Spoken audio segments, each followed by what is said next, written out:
You ever have one of those days where you look up from your coffee, see a woman in a bright red pantsuit screaming at your fence, and just know your week's about to get weird?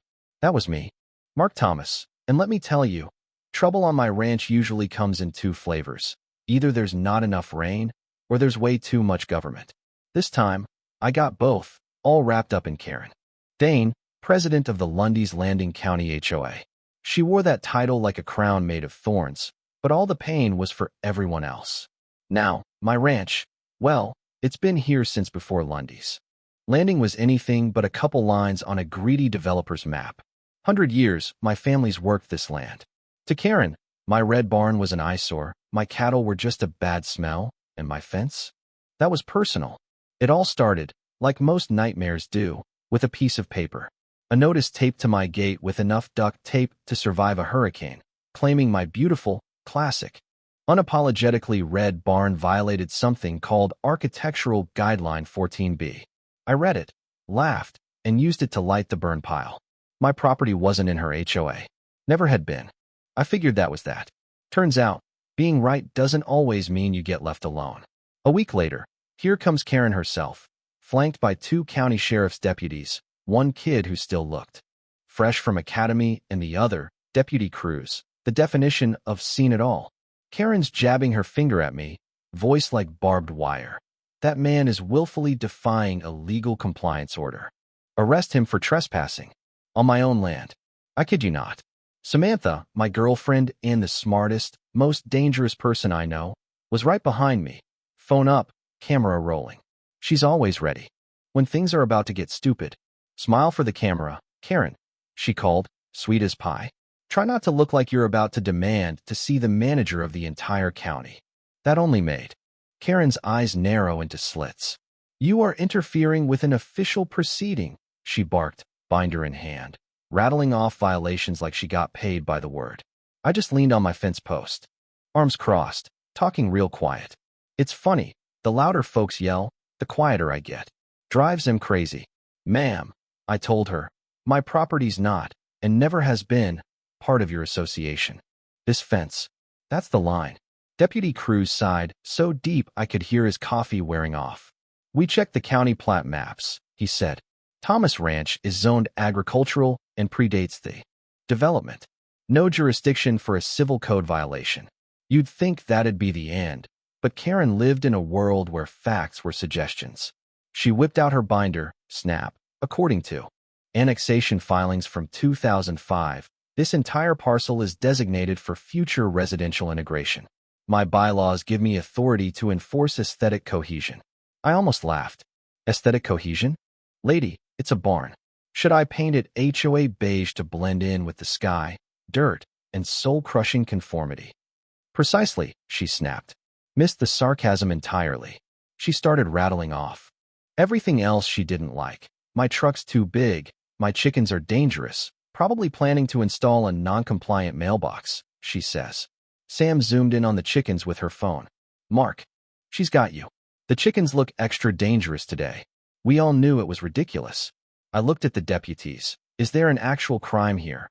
Or are we just spitballing? Cruz shook his head. No crime. Ma'am, it's a civil matter. You'll have to take it to court. Karen's face went from angry to livid, lipstick thinning as she fumed. This isn't over, Mr. Thomas. I'll use every tool I have to see your ranch condemned and your ugly barn gone. Then she spun on her heel, stomped to her golf cart, which, irony of ironies, was parked illegally on the grass, and sped away. Cruz tipped his hat as he left. Sorry for the circus, Mark. Not your fault, Jim. You're just the ringmaster she drags along. He gave a tight smile. Just be careful. That woman's got more fight than a cornered badger and thinks the law is whatever she decides it is today. Sam looked at the footage on her phone. She's clever, Mark.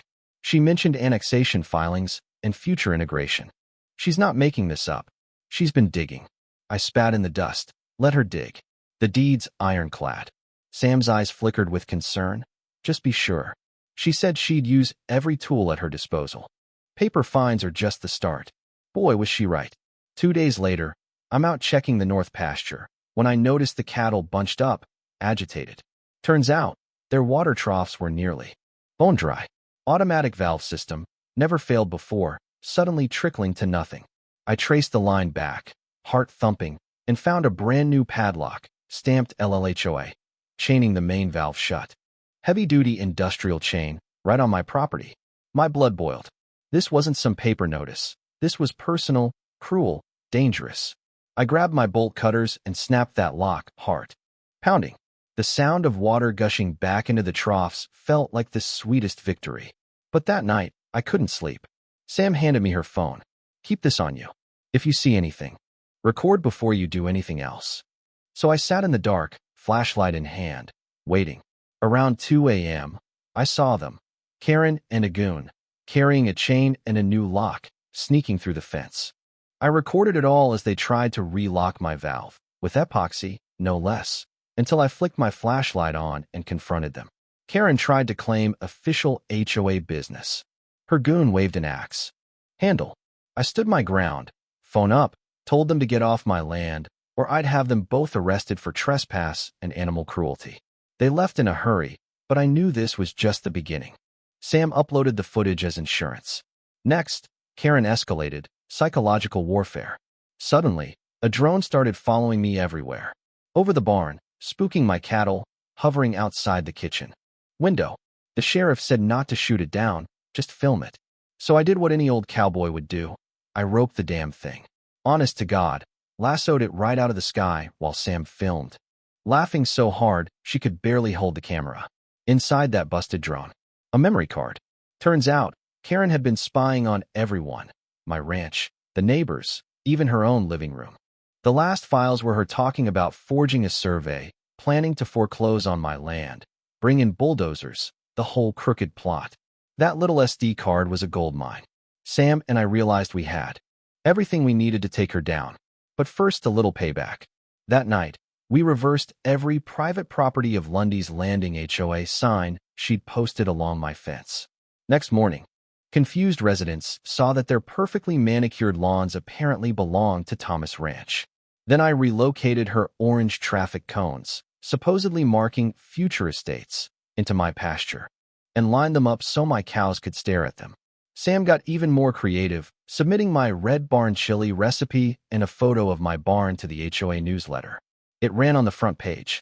Uncle Danny, legendary prankster, drove in to help. Soon the new HOA fountain was foaming like a bubble bath. The neighborhood started laughing at her instead of fearing her. All that chaos was just cover. We met Bob, a retired county surveyor, at the property line. Showed him Karen's forged revised map. He spotted a fatal error. Modern GPS benchmark dated 2018 on a map supposedly from 2005.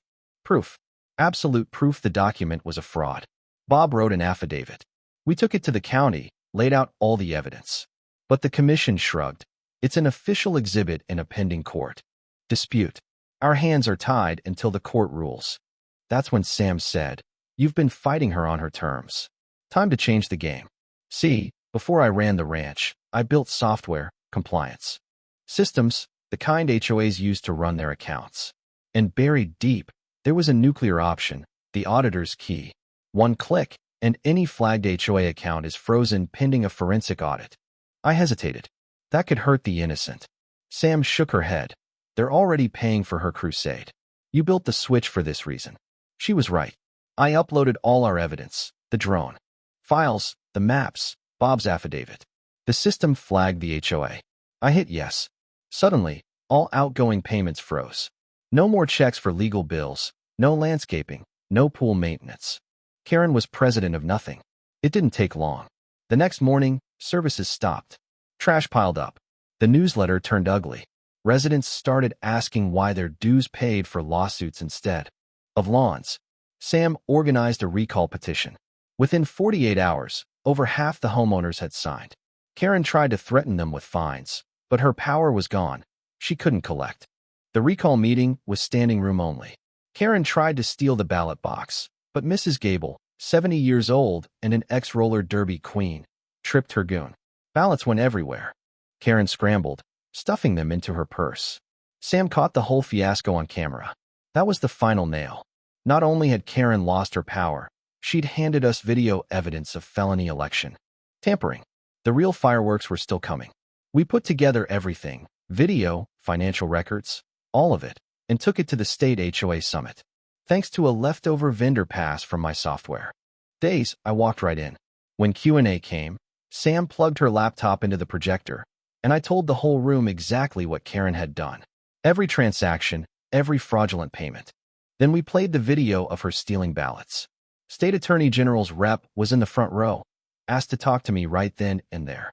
Karen must have gotten word, because 2 days later, she came tearing across her neighbor's lawns in her golf cart, straight for my fence, red suit wild, axe handle in hand, screaming that I'd ruined her. I stood my ground. No, Karen, you did this to yourself. Sirens blared, deputies pulled up, and Karen finally saw it was over. She dropped the axe handle, let herself be cuffed. That's what justice sounds like, in case you're wondering. It sounds like handcuffs closing on someone who thought she was above the law. After that, the dam broke. State audit found years of embezzlement. Karen's cronies quit. News crews ran the story. Red Barn beats Bully Board. The HOA dissolved. The neighborhood formed a simple voluntary committee and threw a block party. Karen pled out, made restitution, and the judge threw out her bogus lawsuit. Every penny went into fixing the barn she hated most, still stubbornly red. People started reaching out from all over. Veterans fined for flying flags. Grandmas threatened over bird feeders. So Sam and I took the settlement money and started the Fair Fence Foundation, helping regular folks fight back. Templates for records requests, guides for recalls, checklists for fraud. It wasn't just our fight, after all. It was everyone's. These days, life's back to normal. No more drones, just crickets. Kids run through the pasture. Mailbox holds letters, not threats. Every now and then, a stranger drives by, slows down, points at the barn, and grins. And I just tip my hat, knowing that for once, stubbornness, honesty, and a little bit of rope were enough to keep the world honest, at least on my side of the fence. So what do you think? When does standing up for your land become everybody's fight? Ever run up against someone like Karen? Drop your stories in the comments. Let's hear how you fought back, or what you wish you'd done different. And if you ever find yourself staring down an HOA with more money than sense, just remember, the truth might move slow, but it always moves forward.